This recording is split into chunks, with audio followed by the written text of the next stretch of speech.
You know, I really don't care how many times I see that video. I really think it's cool. I'm Mark Nareth. This is College Weekend Workshop. We're back for day 2. I hope you ate your Wheaties this morning because we really have a lot of content, and you may be sitting there for a while, but it's some really, really, really good stuff. Yes, we have Ben Shapiro with us. Yes, we have Dan Smithwick with us. And yes, we have Pastor Chase with us. And I'm thrilled about all of those things. So we will roll another intro, because I just really love intros, and then a fun little video that my team from Orange County made that I think you'll enjoy. So, with no further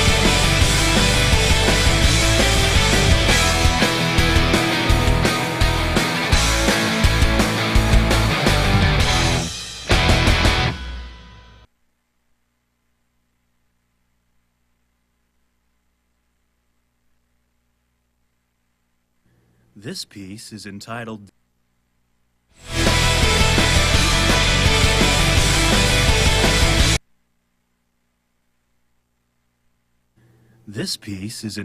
The Evolution of Higher Education.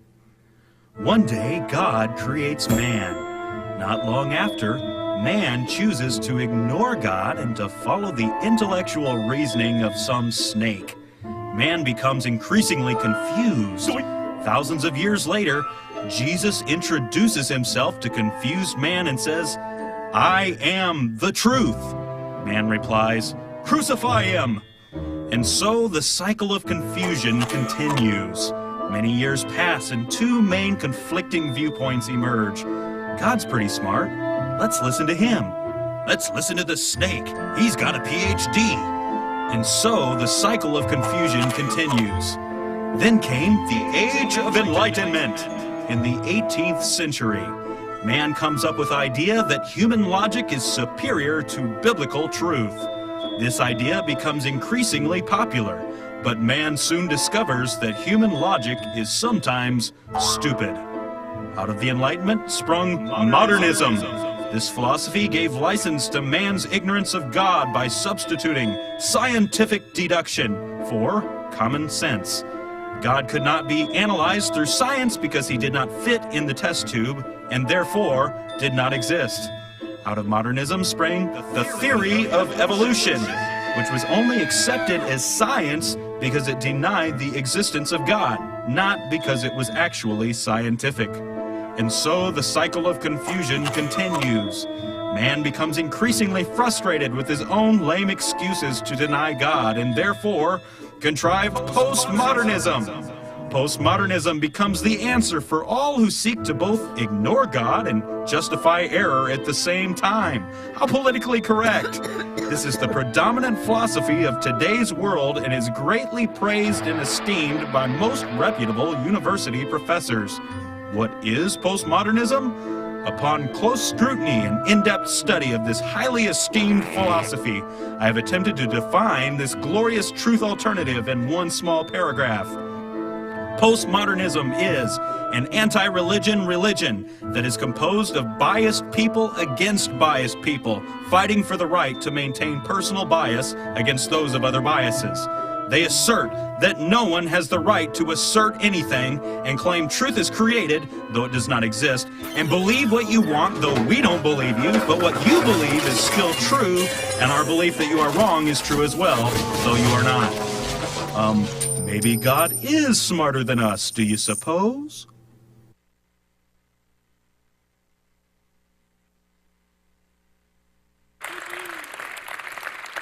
Welcome to Session 3, Snakes with PhDs. Colossians chapter 2, verse 8 says, "Beware lest anyone rob you through philosophy and vain deceit, according to the tradition of men, according to the elements of the world, and not according to Christ." Colossians chapter 2 talks about things that pull you away from Christ, all of which can be easily found on the college campus and reinforced by godless professors. Number one, philosophy. Philosophy being my way of doing things. At college, you're going to be bombarded with a self-centered philosophy of doing things your way and not the Bible way or God's way. Secondly, it's vain deceit. At college, you're likely to have professors say things that sound good, but their words are deceptive and empty. Thirdly, tradition of men. At college, you're going to have professors that call themselves Christians and go to church, but are void of any real spiritual life. And fourthly, the rudiments of the world. Rudiments means crude teaching. A great example of that is humanism, that which causes us to lower our moral standard and accept and condone that which is evil. At college, you are likely to have professors whose teaching will be void of absolutes, endorse sinful behavior, condemn and mock biblical Christianity, and who will intimidate and bully you if you don't agree with them. And then fifthly, in Colossians chapter 2, it talks about spiritualists. Here's some character traits of spiritualists according to Colossians chapter 2. They have a humility of will, but not before God. They're standing in an office not given them by God. They're enticed by spiritual things, but not submitted to Christ. They're vainly puffed up in mind. It says that they're not holding the head. In other words, no heart or deeds of a servant of Christ. They subject themselves to ordinances, but not the Holy Spirit. They appear wise, willing, and humble, but neglect service to the body of Christ. And they do not honor God as they suppose, but are actually just indulging in carnal desires. Your college campus is likely to be full of spiritualists, from the professors to the counselors to the administration, and even, with some exceptions, the campus ministers themselves. And so in this workshop, I want to give you 4 signs your professor has a forked tongue. Sign number 1, secular humanism. And you can read the Humanist Manifesto 1, 2, and 2000, and you can see what the secular humanist believes. What he believes: no such thing as God or the supernatural. Separation of church and state. Man is part of nature and emerged as a result of a continual process. Moral values come from human experience. Ethics are man-made and stem from human need and interest. People have a right to commit suicide and doctor-assisted suicide. Parents should not impose religious beliefs on their children. The quest for the good life is the essential task for mankind. Socialized and cooperative economic order. Abortion on demand. Development of world courts. Same-sex marriages and special rights for homosexuals. That's just to name a few of the main tenets in secular humanism. A student at Morningside said this: during my sophomore year, I took ethics with Dr. G. He is a very well-known, very respected member of the faculty, but he also happens to be one of the most outspoken advocates for the study of evolution. I slowly learned that if you disagreed with what he had to say, your grade would reflect it. Ethics class dealt with issues like abortion, euthanasia, and murder. It was clear that although he said we were graded on how we argued our position, our grades were really based on how well we argued his position. This is the supposedly neutral position that is taught at public schools. Coincidentally, humanism is a recognized religion that has a 501c3 tax-exempt status. In addition, several universities have a minister of humanism. Here's some common lies associated with humanism. Progressive political leadership or international unity will solve man's problems. Here's another one. Homosexuality is an orientation, not a sinful choice. And same-sex marriage is a civil rights struggle. Sinful actions like rape, drunkenness, gluttony, drug use, or antisocial behavior are illnesses or diseases and require medication and more education. Mental disorders like guilt, do you know guilt was a mental disorder? Are best solved by a psychiatrist or psychologist. Killing her own unborn or partially born child is a woman's right. There are no differences between men and women in their roles in society. Pornography is art. Saving the environment is as important as saving human life. Judeo-Christian and non-Judeo-Christian cultures are morally equivalent. Christianity is a crutch for weak-minded people. See, this philosophy fails to adequately explain such concepts of reason, meaning, or morality, to name a few, because you have to ignore these concepts to accept humanism. Let's move to sign number 2 that your professor has a forked tongue: cosmic humanism or transcendentalism. What does the cosmic humanist believe? Otherwise known as the New Age movement. The world as we want it. Life promises everything and demands nothing. See, it's all the benefits of spirituality with none of the responsibilities. C.S. Lewis described this religious view as the natural bent of the human mind. Man is not depraved, but divine. I believe illumination comes through exploration of self, tapping into your deeper consciousness. God is not a personal God. God is everything, and everything is God. God is a force, and life is an illusion. The best illustration of that is the movie Star Wars, the illustration where, if you remember when Luke's about to destroy the Death Star, he's, use the Force, Luke. Close your eyes, clear your mind, shut off your computer, stretch out with your feelings and fire your torpedoes into the Death Star. That's cosmic humanism. God is a force, don't fight against the force, go with the flow. Life is an illusion. A popular song that you'll never think of the same again. Row, row, row your boat gently down the stream. We're indoctrinating from Rich Little Tiny. Merrily, merrily, merrily, merrily, life is but a dream. It's a cosmic humanist philosophy. Student at Wayne State College said, at the college I formerly attended, we had teachers who said they were Christians and they attended church, but they would speak about humans and all aspects of life from an evolutionary aspect. They never added in a biblical point of view. Harvard professor Tu Weiming said, if God is understood from monotheistic traditions, it could be problematic for me. If God is understood as creativity itself, as a generative force, as a transformative power, as the source of all values, all our truths, and all our ideas of human self-realization, then I certainly have faith in God. They often undermine Christianity in the name of Christianity. Example, Old Testament Studies 101, they might say, these legends and myths in the Bible, the creation account, Noah and the flood, Moses and the parting of the Red Sea, Jesus' miracles, they're all meant as symbolic stories to teach principles. Scientists offer no verification that any of these events really happened. Or New Testament Studies 101, Jesus was a popular teacher in his day, but we have no evidence to suggest that divinity should be ascribed to him. Or Religion 101, there are many religious roads, but they all lead to God. All sincere people of faith, Christians, Muslims, Hindus, Buddhists, New Age, are on their own distinctive journeys that will conclude at the same glorified place. It's bigoted to believe otherwise. Here's some other common lies from the cosmic humanist. The Bible is not the inspired word of God and source for absolute truth. Jesus Christ is not God and the only way to salvation. Man is good enough to make the rules for his own religious road. Many of the professed Christians on the college campus who claim to believe Jesus is God believe they are God, and Allah is God too, and Confucius is God. We're all God, all for one and one for all. That's sign number 2, your professor has a forked tongue. Sign number 3 is postmodernism. This is what the postmodernism believes. It's the predominant philosophy influencing today's world. It denies the existence of absolute truth. Truth is either non-existent or unknowable. It's biased against religion and reason because religion and reason are biased. It believes truth is created rather than discovered.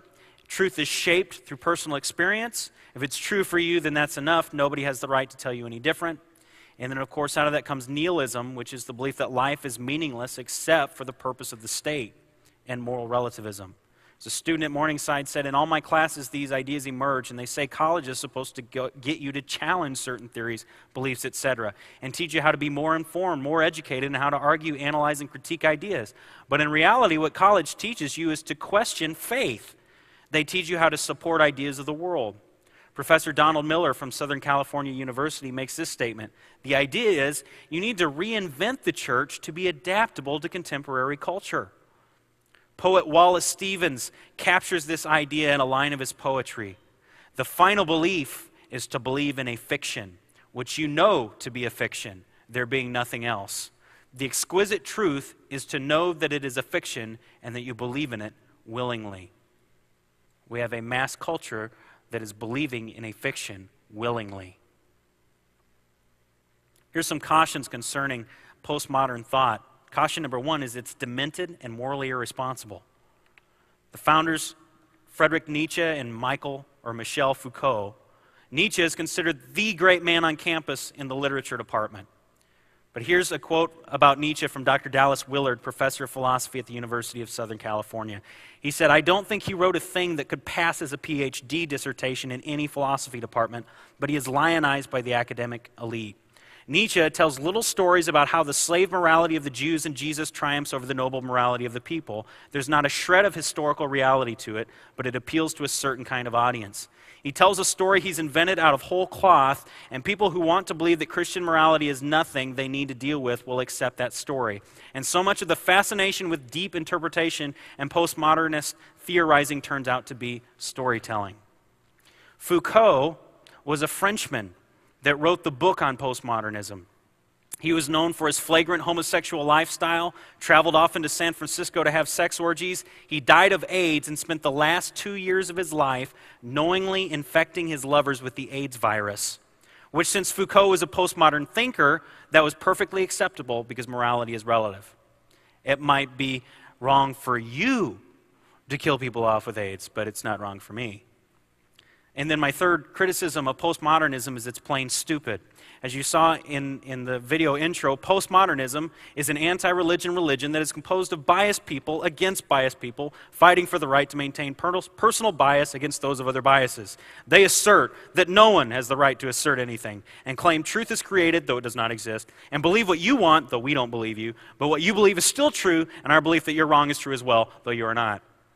There, ladies and gentlemen, is postmodernism.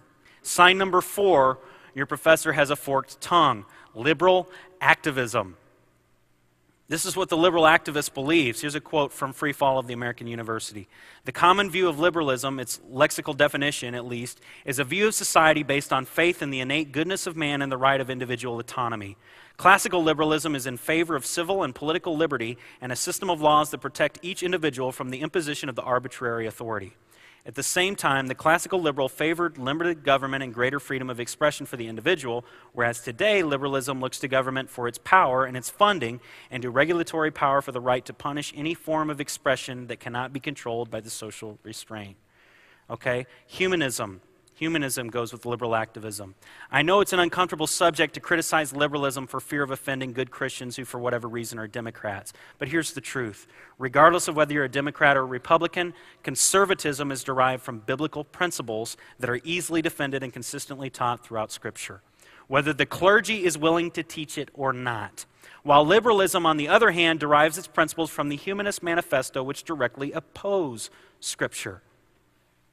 Here's a quote from the American University in a post-secular age on the liberal movement within Christendom in the mid-20th century that also impacted the college campus. This is a religious pluralist that is writing this. Listen to what this professor has to say. It says, various religious modernists had begun revising Christian doctrine in light of new scientific advances and scholarly ways of reading the Bible. And these modernist forays had prompted the formation of a fundamentalist opposition that saw any suggestion of doctrinal change as a form of apostasy. So the fundamentalists were basically people say, hey, what are you doing? You're changing what the book says. While the dispute was ignored by many people in the pews, and while many church leaders wanted no part of either camp, you face the same conflict today. The conflict had symbolic importance because it suggested that the grand complexities of American Christianity, at least in its Protestant forms, could ultimately be reduced to a simple choice between liberal and conservative. Do you understand what they're saying? The idea that liberalism is compatible with Christianity was an idea that came about in the mid-20th century. It was not debated before. So we see that the debate of liberalism being compatible with Christianity did not even enter the American church as a serious point of contention until about the mid-20th century, when various religious modernists started reinterpreting the Bible, and most of the church and their pastors refused to speak up on the matter. It may also be noteworthy that this was also around the time when pastors stopped talking about politics because of new IRS code that threatened their 501c3 tax exemption status if they exercised the freedom of speech in the pulpits. Here's another main belief of liberal activism is socialism. The elimination of private property, redistribution of wealth by centralized government. Socialism, Karl Marx is revered within socialism, often called the father of socialism. He viewed history through an economic lens. The world is comprised of buyers and sellers. The buyers exploit the sellers and the sellers exploit the buyers. Creating a utopia to Karl Marx meant destruction of capitalism, the abolition of religion, and the elimination of social classes, all in the name of social justice. The irony is socialism is not an alternative to capitalism. It's the parasite of capitalism. The figureheads of socialism are actually capitalists. Why? Because they have to be. Because you have to be a capitalist to get anything done. People who use their power and influence to destroy the power and influence of others. Destroy greed with more greed, all in the name of social reform. The working class socialists attempt to achieve social reform through three different forms of rebellion: anarchism, pacifism, and labor unions. Basically, the philosophy of destroy greed with envy. The bottom line of socialism is social justice occurs when the economic model self-destructs. The average socialist probably does not think in these terms because he's primarily focused on the short-term perks, neglecting to pay attention to the long-term consequences. So socialism is a main belief of liberal activism. And then fourthly, globalism. National sovereignty and world borders must be dissolved to allow for the creation of a one world government, one world court, and universal tax. This is really the end game of socialism. And you think this through for a minute. Someone becomes the ultimate capitalist who centralizes all the power in the world so that a utopia can be created, when this ultimate capitalist who has gathered all the power to himself then turns it all over to the people, making everyone equal. Fat chance. And if you're a Christian, that makes you think, Antichrist. In fact, and we won't read from it, but I encourage you to go on the internet and Google Globalist Manifesto and read that thing. This is what he does: political indoctrination, historical revisionism, speech codes, wacko environmentalism, anti-Americanism, anti-Israel, multiculturalism, which is a put down on Western culture and Judeo-Christian beliefs. And then there's a homosexual agenda. And I'm just touch on this, and then we're excited to have our next speaker come up in a moment. I want to read you some things from Wayne State College. There's a testimony I'll share with you in a minute of a student at Wayne State College. They had a guest speaker come in that handed all the students a homosexuality questionnaire. And it was true or false. And the first question, and obviously these are all loaded questions. Question number 1, true or false? Jesus said nothing about homosexuality. Here's a fact. In Jesus' Sermon on the Mount, he stated that he came to fulfill the law and the prophets, the Old Testament. He also condemned sexual immorality. The Old Testament definition of sexual immorality encompasses the practice of homosexuality. Another fact, the Apostle Paul, the Apostle Peter, and Jesus' half-brother Jude all recognized homosexuality as a sin and preached the same gospel of Jesus Christ. Another one, true or false? Homosexuality is biologically driven and is not a choice. Fact, the existence of a gay gene is not scientific fact. It is unproven scientific theory. In the 1990s, the discovery of a gay gene by homosexual scientists and gay activists proved to be a fraudulent claim.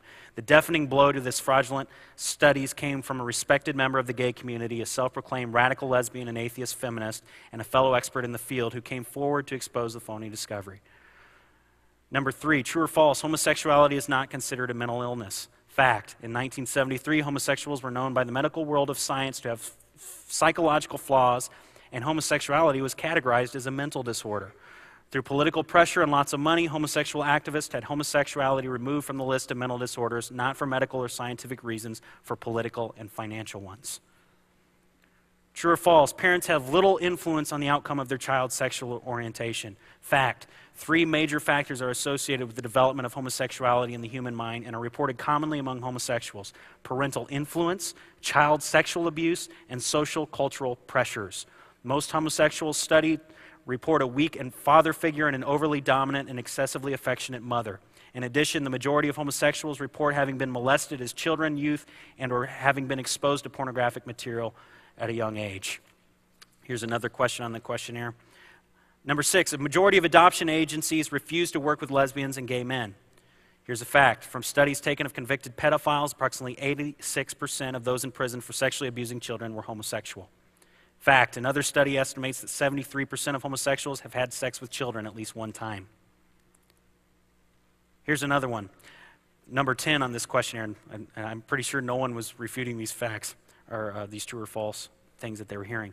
By virtue of their union, a heterosexual marriage couple receives 100 state and federal protections that are denied to homosexual couples. Fact, marriage is defined as between a man and a woman.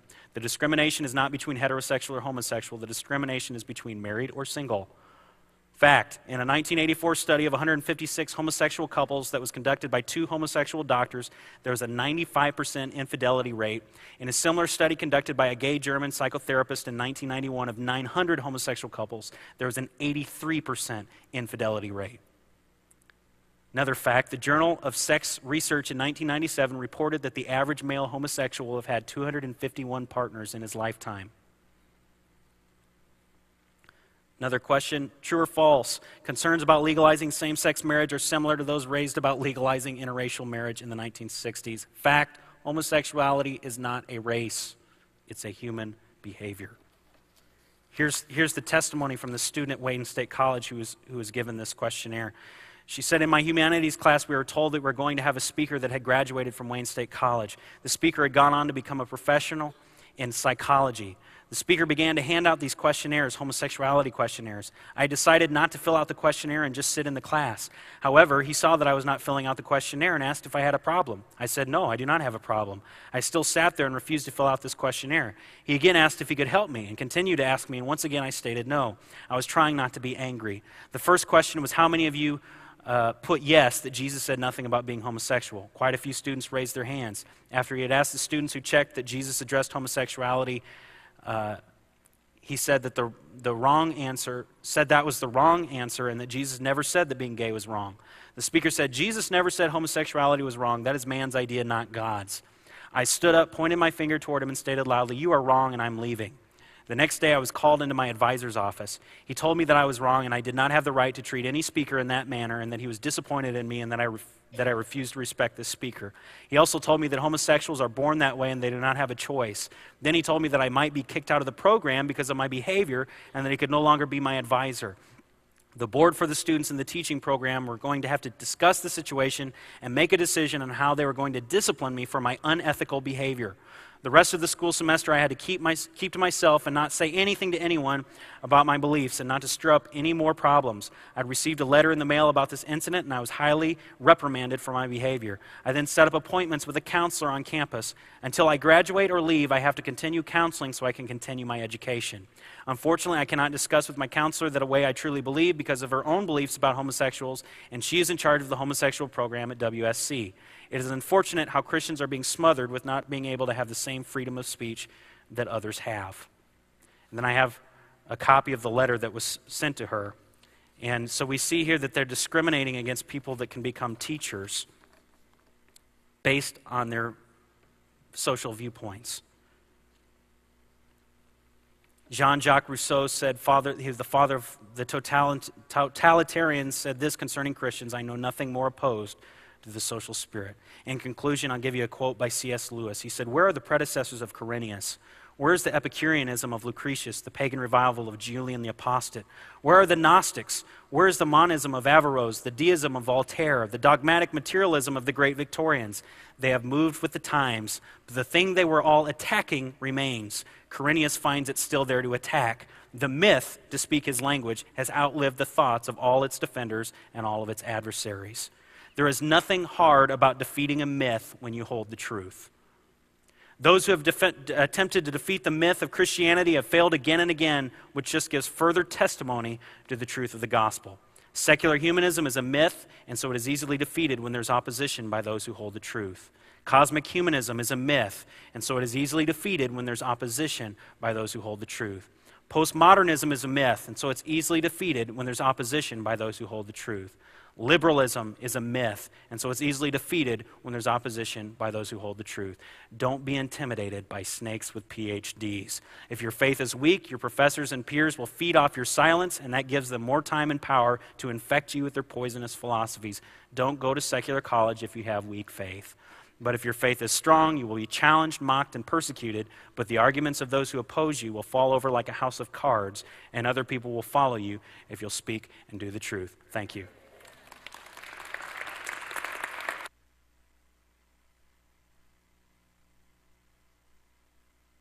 I want to introduce a man who's incredibly brilliant, and he's a graduate from UCLA and majored in political science and a graduate of Harvard Law. He wrote a book called Brainwashed: How Universities Are Indoctrinating Today's Youth. It's an incredible book. He has incredible insights into our culture and what's going on. We've just got to know each other a little bit, and I would consider him a friend. You just listen to what this guy has to say. He's a wonderful man. He's an Orthodox Jew, and he's a salt and light in California, which desperately needs it. Give a warm welcome to Ben Shapiro.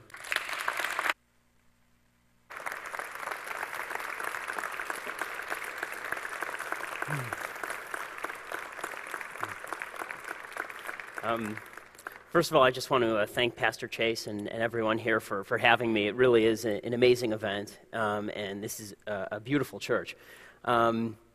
I want to start by talking about the opportunity that college presents, because it's not all bad. The challenge is the opportunity. I'll start with a Jewish parable. It's called a mashal in Hebrew, based on the verse in Malachi. I think that's how it's pronounced in English, Malachi in Hebrew, and the verse that says that he's the refiner of silver, talking about how God is the refiner of silver. And so there was a Jewish study group, and they were trying to figure out exactly what does that mean, he's a refiner of silver. So one of the members of the study group decided, what we're going to do is we're going to go down to a silversmith, and we're going to watch how he refines silver, and maybe we'll get some insight from that. And so they went down, and they watched the silversmith, and the silversmith took a piece of silver, and he held it out in the tongs, and he held it in the center of the fire. And the observer asked, what are you doing that for? He said, well, you have to hold the silver in the center of the fire in order to purify it. It has to be in the very hottest part. And the observer said, well, when do you know to take it out? And he said, well, if you hold it even a second too long, then it'll burn up, it'll become damaged. But I know when to take it out when I can see my image in it. And that's what it means, that God is the refiner and the purifier of silver, that he holds us in a place of pressure. He holds us in a difficult position, as long as we can take it, in order to purify us. That's what college is. College is us being the silver, God putting us in that position, and it's our job to hold up as long as we can and to purify ourselves, and to use the ideals and the knowledge that we've gained and the wisdom that we've gained over the years from our parents and from our pastors, in my case from rabbis, to withstand the assault that we're under. I think that it's not only possible, it's a good process. I think that we come out better for it because you're forced to confront questions that people have about faith. You're forced to confront strong questions in the general society that people have repeated throughout the centuries, and you're forced to come up with good answers, convincing answers. It makes you a soldier for your faith in the public battlefield. And that is what I think the role of college really is. And honestly, I think that liberals are the people who are most disserved. Atheists are the people who are most disserved by colleges because they're not hearing the other side. They don't get a chance to test their own belief system. They're just told that what they believe is right. If you're a conservative or if you're a religious person, you go there and you are told that you're wrong and you're forced to defend yourself. And I think that that's a good process. I think that's a process that makes us as a group stronger. I think it makes individuals stronger. The key is you have to withstand it. And that, of course, is the challenge. Just to describe the problem a little bit on college campuses, as far as the composition of the professoriate. In 2005, there was a study by Professor Robert Lichter of George Mason University and Stanley Rothman of Smith College. It showed that 72% of people teaching at America's major universities are liberal, 15% are conservative, 50% self-identify as Democrats, 11% self-identify as Republicans. Clearly, this is not representative of the general American population, despite the results of the last election. And it is clear that professors are drawn from a very specific group of people. They're drawn from people who tend to be atheistic. Only 40% of scientists admit that they go to church, as opposed to 90 to 95% of the American population. The number of atheists in the professoriate is incredibly high. At elite schools, the bias is even worse. And when I say elite schools, I'm talking about Ivy Leagues. I was at Harvard Law, which I guess qualifies me to be president. At elite schools, 87% of professors are liberal, 13% are conservatives. 51% of college professors rarely or never attend church or synagogue. Only 31% regularly attend church. Now, this is going to come out in teaching. There's no way that it won't. There's a famous perspective called legal realism in the field of law, and what it says is that if you're a judge, the way that you judge is based basically on your personal experiences. It's been embraced by people including Judge Sotomayor, and it is something that is very widespread on campus. The idea that your experiences as a professor are going to be put into your teacher. They're going to be infused into your teaching. And I think this is really the crux of the problem with professors on college campuses, is they don't believe that what they're saying is opinion. They believe that what they're saying is fact. And if you contradict them, the problem isn't that you're just having an honest disagreement. The problem is that you are speaking untruth, and therefore you need to be put down.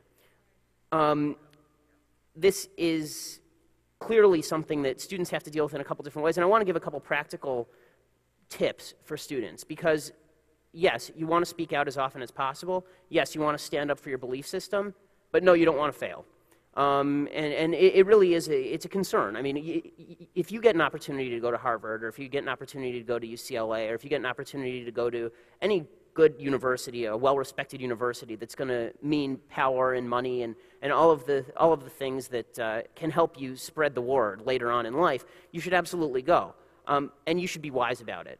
There are certain professors who will not grade you down for speaking out in class. I had a lot of professors like that. I don't want to pretend that every single professor is going to come out there with a whip and start hitting you if you start citing the Bible. I don't think that's the case.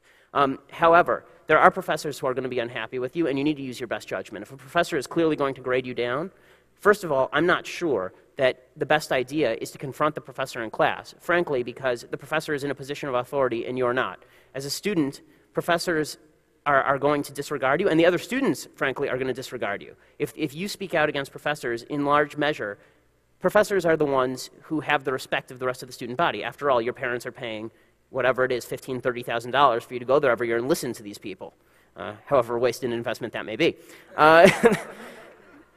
That means that the best strategy for converting people is actually to do it outside of class, one-on-one conversations, talking to the other students, the same way that you would approach someone religiously. The best idea is probably not to go to a meeting of atheists and start quite quoting the Bible. The best idea is to approach individual people who have questions about their belief system and help them understand why they are mistaken and what the flaws are in that belief system. I can tell a quick story. When I was at UCLA, I had a professor named Joshua Moldavan. He was awarded the Professor of the Year award a couple times at UCLA. He was an open communist. He came in the last day of class and actually, it was entertaining, I have to admit. He came in with an acoustic guitar and started playing protest songs from the 60s, which shows you where these people's heads are at. He was not used to having people in class resist his ideals. I mean, this is a professor who actually said in class that Christianity was a bad thing for the world because it said that the earth was to be used and that man had dominion over nature, which is quite a bizarre statement, but nonetheless, it is actually a pretty common view among professors, the idea that man does not have dominion over nature, man is part of nature, and that essentially a ferret has the same rights that you do. Animal rights are very popular on campus. During the course of the class, I had the chance to discuss with a bunch of other people in the class my beliefs about conservatism, about religion in general. And by the end of the class, there was a wide swath of the class that sat in the middle of the classroom. And every time he would say something, one of us would raise our hands and contradict him. And he eventually just began calling on us at random. He would point to the row and say, you know, you in the Republican row, tell me what I'm doing wrong. And the fact is that you're not going to convert everybody, but you do have a chance if you preserve your own values, you have a chance to really do some damage. You can convert people. You can, because the truth is most college students, as you know, I mean, most high school students are like this too, are just apathetic about religion and politics. They don't really care about it. They prefer to go to class, listen to the professor, spit down what they hear back on the paper and get an A, and then go drinking. I mean, that's just the fact of it. That means that because they're apathetic, professors take advantage of that. By the same token, because they're apathetic, you can take advantage of that. If they're apathetic, then they're willing to listen to you. They're not going to necessarily call you a bigot out of the box like a professor normally would. So that means that you have an opportunity, again, if you're able to withstand the pressures. So what exactly are the pressures? Pastor Chase mentioned moral relativism. Clearly, this is the largest one, the idea that all belief systems are equal and ought equally to be treated. The word toleration comes up a lot in this context. This is something that you'll see when you get to campus. Buzzwords are a particular favorite of different professors. They really love buzzwords: diversity, tolerance, multiculturalism. All of these are buzzwords. They never unpack the words and tell you exactly what they mean. So tolerance, it sounds really nice, right? Everyone wants to be tolerated. Everyone wants to be accepted. Well, the problem is that it depends what you're tolerating, right? If you're in Europe and you're Neville Chamberlain and you're tolerating the rise of Hitler, you know, that's toleration. It may not be the best kind of toleration. There's clearly content that needs to be opposed. There are certain ideas that need to be opposed. Not every idea system is equal. Not everything ought to be equally respected. Multiculturalism is another one that falls into this box. Multiculturalism is the idea that there shouldn't, especially in America, there shouldn't be a melting pot by which everyone is infused with American values going back to the founders. Instead, we should have a bunch of racial cliques. We should have a bunch of cultural cliques where everyone associates with themselves and everyone looks at everyone else's clique and says, yeah, that's totally legit. I understand what you're saying, and you know what? In fact, there's some truth to that.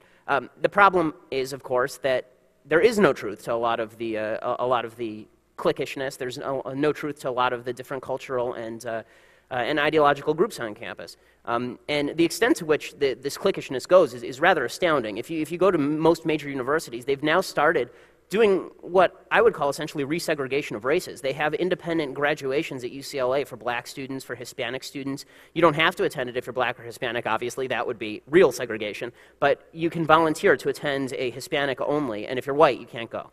That is thoroughly disturbing, but it is also a result of the multiculturalism. So you have this conflict there, right? Tolerance, but no tolerance for creating a melting pot, no tolerance for intermingling. It's diversity of race, multiculturalism, without diversity of ideology. So you'll get a diverse group, and you'll see this on college campuses. Look at their brochures. They're eager to show how racially diverse they are, which is great. I mean, they'll have black students and Hispanic students. You're not going to see a lot of people in the pictures wearing crosses. You're not going to see a lot of people in the pictures wearing kippot, like I am.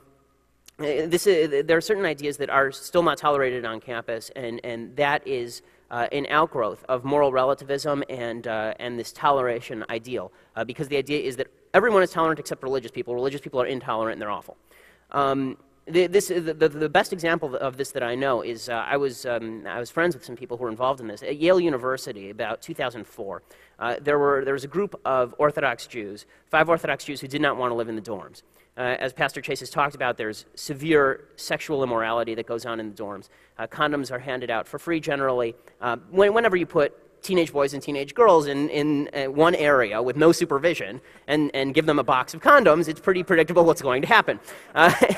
That was disturbing to some of my Orthodox friends who went to Yale, and they decided they wanted to live off campus. Now, Yale has a rule. In order to go to Yale, you have to live on campus in the dorms for the first year.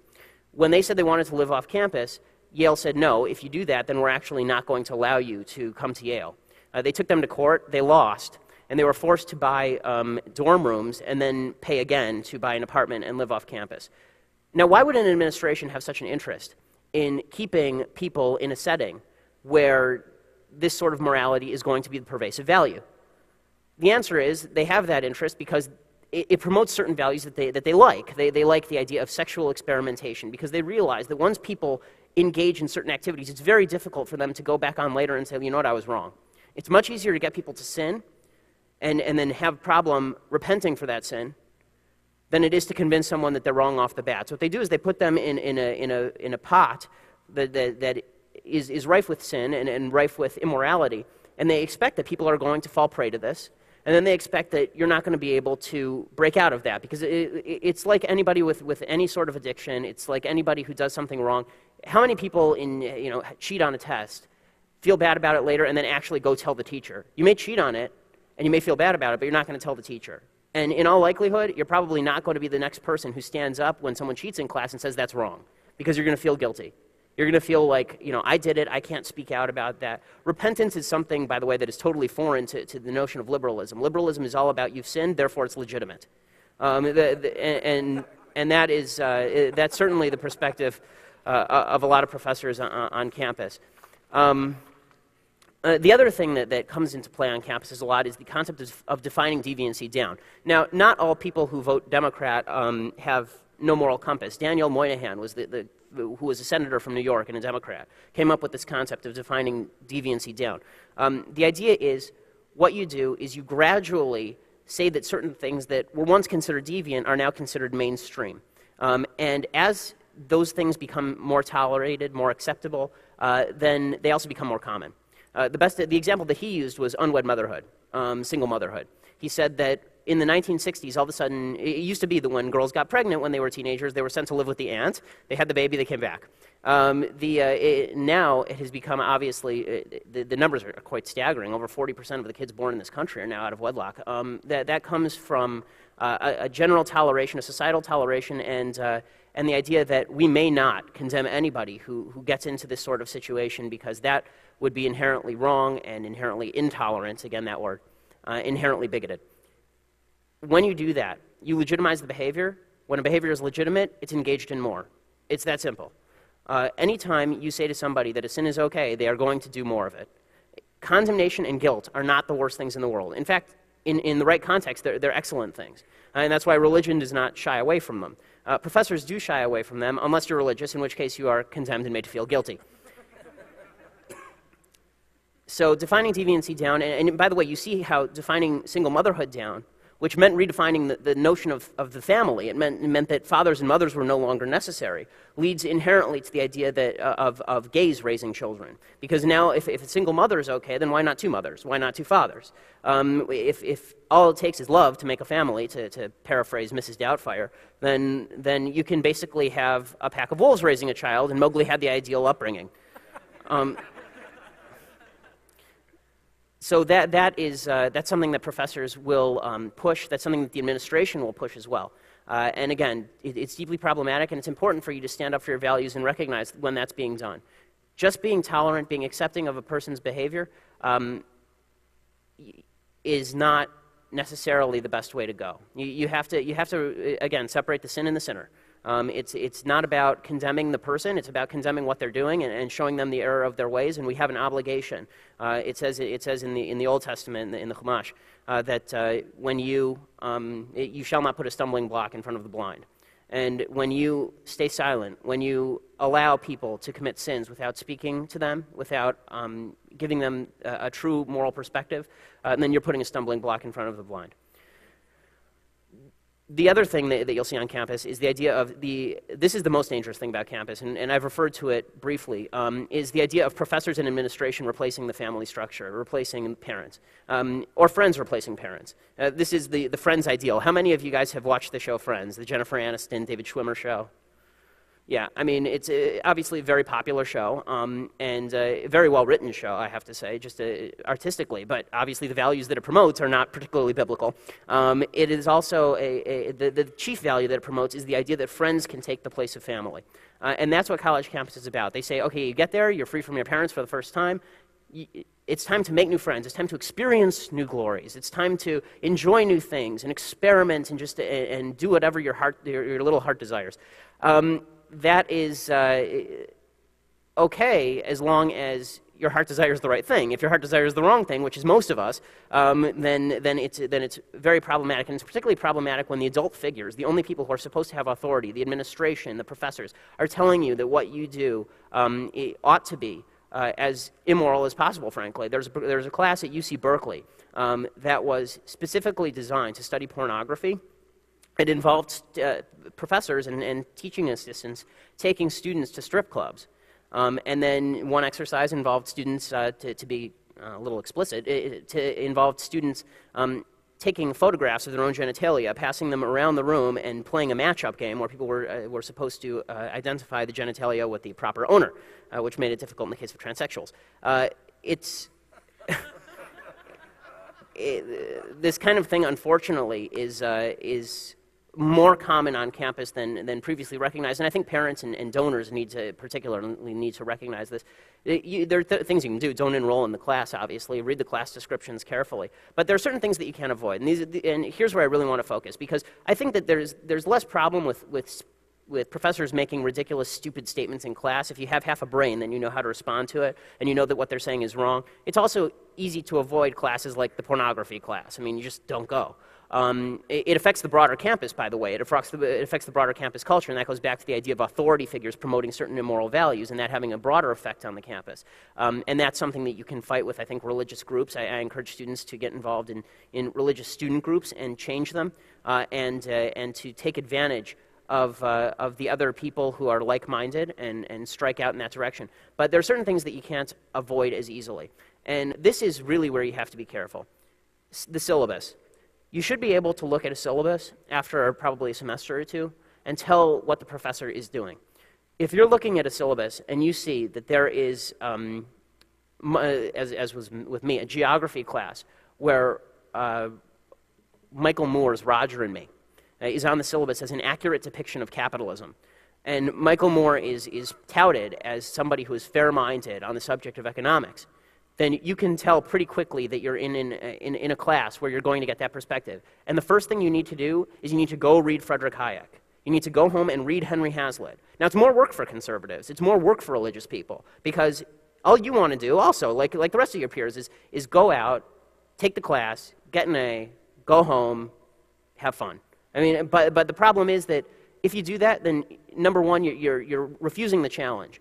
And number two, you're losing an opportunity because, like I said at the beginning, the challenge is the opportunity. You have the ability to go in and confront those ideas with ideas of your own, to properly understand economics, because there are certain things in college you will not learn properly. Economics is certainly one of them. Social values is another one. Marxism is still taught at campuses: Brown, Columbia, Cornell, Dartmouth, Harvard, Princeton, University of Pennsylvania, Yale, Bucknell, Carnegie Mellon. They have majors in Marxism in most of these universities. Marxism, since the end of the Cold War, the rest of society has since moved on. The campuses have not. They also have diversity requirements, so there are certain classes that you will not be able to avoid. When I was at UCLA, you were forced to, now actually you're forced to take a class in certain minority disciplines. So you have to take a class in either African American studies, which turns out to be generally anti-Western culture studies. There's nothing wrong with studying African Americans. There is something wrong with pretending that they're not part of a broader American culture and singling them out. It would be no different than having something studying white Americans. There really is no, I don't think there's anything appropriate about that. They force you to take women's studies. In certain aspects, at UCLA, they were actually talking about mandating that people take gay and lesbian studies. Harvard recently endowed a chair of gay, lesbian, transgender, and bisexual studies. These millions of dollars that are being poured down these rat holes are directed toward you. They're directed toward getting you in the class, making you feel bad about what you believe, and the key is don't. Just don't buy into it. If they're trying to make you feel bad, tough. You can deal with it. You can deal with being the aggressor for a couple months. You can deal with it. You're strong enough. You can take it. It just means that you have to go out and do your research. Have your facts straight. Because you have to, conservatives, religious people, we have to model the behavior. We don't make mistakes. When conservatives and religious people make mistakes, it gets picked up in a second. When liberals make mistakes, it doesn't. And so we have to be letter perfect. We have to be picture perfect. And so that's our job. We'll do that. We go out and we do the research and we make sure that everything that we say is 100% true. We have the footnotes available. And it makes it difficult for them to deny the facts. That's what made it, I mean, not to plug my own book, great Christmas gift, but it's, but one of the things that I did in writing Brainwashed is I footnoted. I sat in class for 3 years. I wrote down professor comments word for word, and then I footnoted with the name of the professor and the class session in which they said things. So when they would say something stupid, they knew that it was going to get reprinted in a book. That's something that I encourage everybody to do. Start a website. Keep track of your professors. Make sure that everyone knows. Expose to the rest of the world, because the classroom is a closed setting. At UCLA, there was a controversy a couple of years ago. I was involved in it a little bit, where one of the conservatives wanted to actually bring tape recorders into the classroom, tape professors saying things, and the professors objected. The reason the professors objected is because they don't want to be on tape saying what they're saying. So it's our job to monitor them. There's no free press in the classroom except for you guys. You're going to have to be the watchdog. So be the watchdog. It's actually fun. It's sort of fun to watch the professor's face when they look on the when they look on a website, see the quote, and all of a sudden donors are calling them up and parents are calling them up and saying, why am I paying $30,000 for you to tell my daughter to be a lesbian? So keep the pressure on. Now again, there are certain things to be careful of. Speech codes. This is something that has become more and more common on college campuses. David Limbaugh, who's a friend of mine, Rush's brother and a syndicated columnist, he says that as many as 90% of American universities have adopted speech codes in some form. Speech codes are a blatant violation of the First Amendment, and they are always directed at religious people. Most speech codes now prevent you from speaking out about the question of sexual orientation. They prevent you from speaking about, in certain cases, about the question of abortion because you may create a hostile environment. The answer to this is be careful, and if you get sued or if you get expelled, call FIRE, which is an organization, and go to court. Because there are certain battles that have to be won. If speech codes continue to dominate the university, then the rest of the culture is going to go down the drain very, very quickly. Because people make up their minds while they're in high school and college about how they're going to vote, and then they tend to vote that way the rest of their lives, or at least until they start paying taxes. One of the two.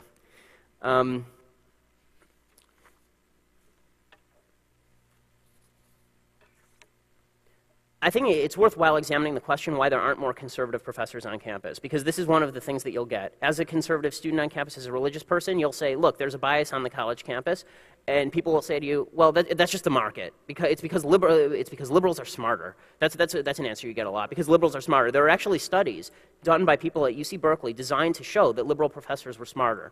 And what they did is they showed that they attempted to prove that conservatives were actually sociopaths. I'm serious. I'm perfectly serious. This is a research study linking together as conservatives and labeling as conservatives Mussolini, Hitler, and Reagan. They said that all of these people had certain aspects in common. Clearly this is false. Mussolini was a member of the Socialist Party, and he actually advocated a lot of the economic policies that we are currently seeing implemented.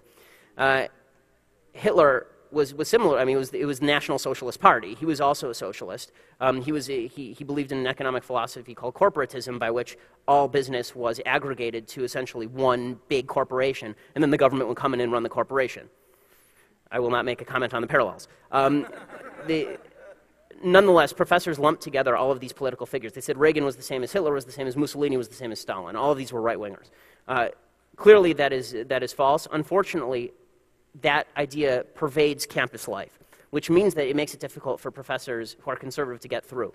Pastor Chase mentioned somebody who was attempting to be a teacher and was caught in this web. Not unusual. A lot of dissertations. The way that a PhD process works is you have to write a dissertation, you have to write a thesis.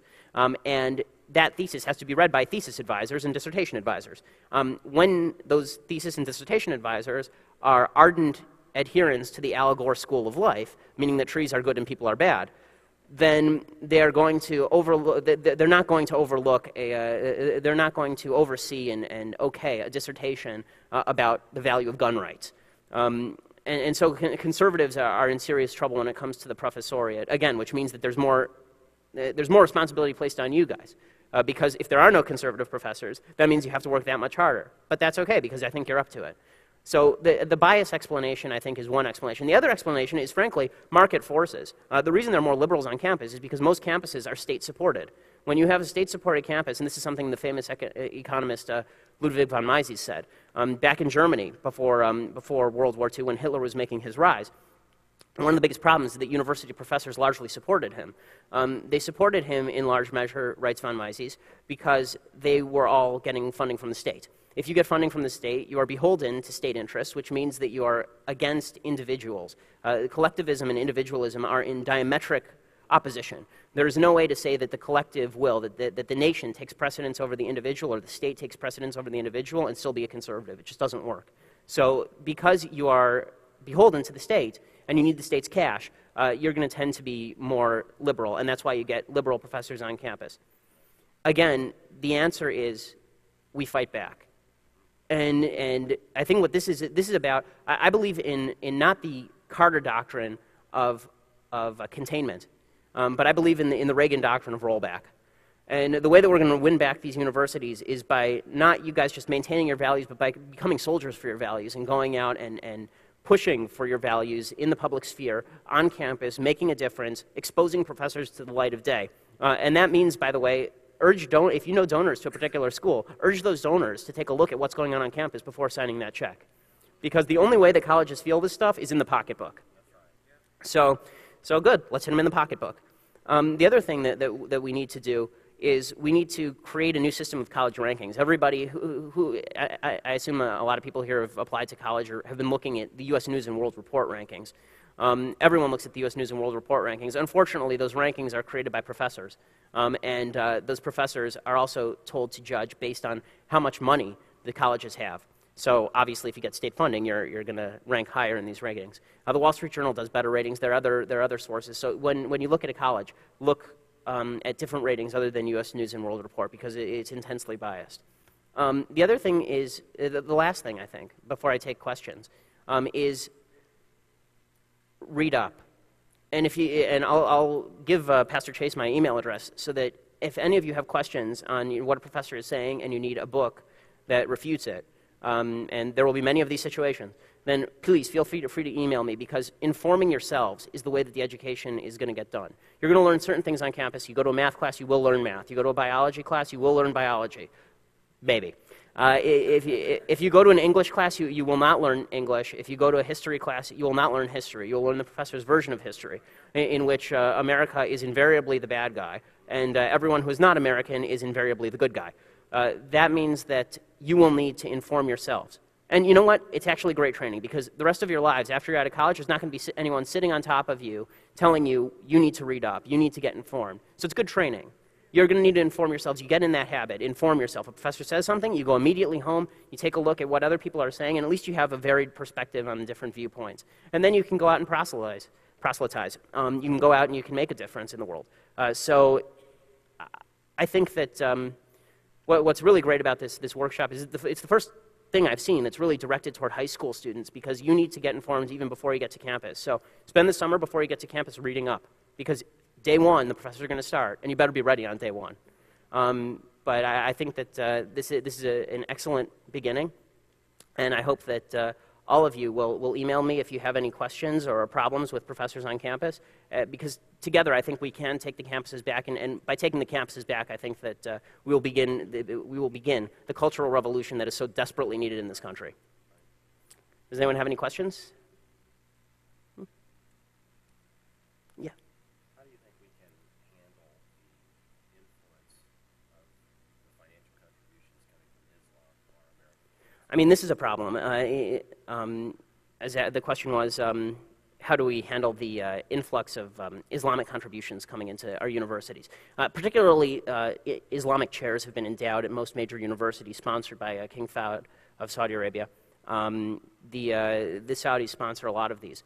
I think the answer is that you have to make the donors aware of exactly what is being funded, because I think that there are a lot of donors out there who are just simply unaware. They believe that they have an interest in keeping their colleges at the top of the rankings. As I said before, the rankings are partially developed by how much money a college brings in. So if you're a donor and you went to Harvard, you want to keep Harvard at the top of the rankings, because then when you go to dinner parties and you say, I went to Harvard, everyone goes, ooh.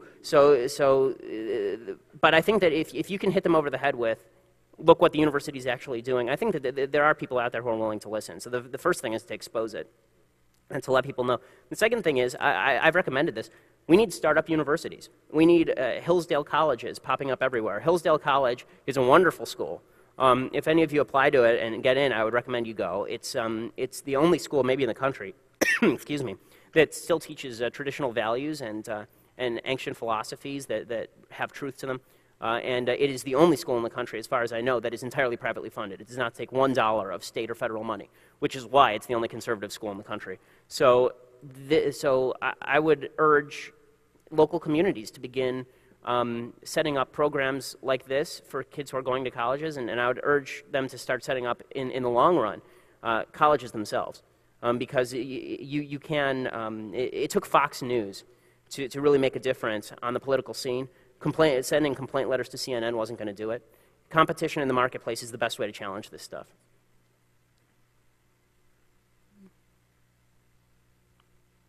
Okay, then. Well, I appreciate your time. Thanks so much. We've got to get Ben on a plane. He's going to have to take off. Wasn't that excellent?